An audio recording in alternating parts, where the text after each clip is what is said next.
پیارے بچوں السلام علیکم۔ پیارے بچوں، آج جو میں آپ کو کہانی سنا رہی ہوں اس کا نام ہے رب موسیٰ بیدار ہے۔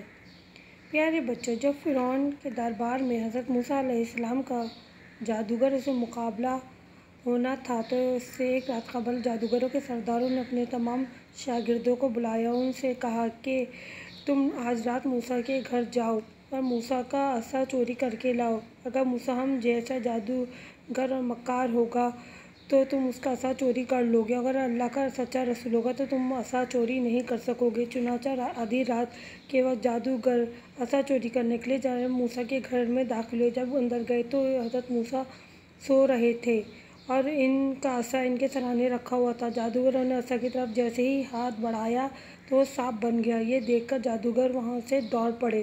سانپ نے کچھ دیر تک ان کا پیچھا کیا۔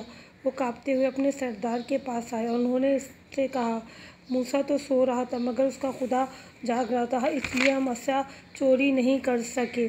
جی ہاں، آیت الکرسی میں اللہ تعالیٰ نے فرمایا ہے، اللہ وہ زندہ جاوید ہستی ہے جو تمام کائنات کو سنبھالے ہوئے ہے، اس کے سوا کوئی معبود نہیں، وہ سوتا ہے نہ اسے اونگ آتی ہے۔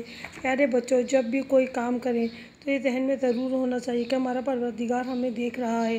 اگر ہمیں ذہن میں یہ خیال ہوگا کہ ہمارا پروردگار ہمیں دیکھ رہا ہے تو ہم کوئی بھی برا کام نہیں کریں گے۔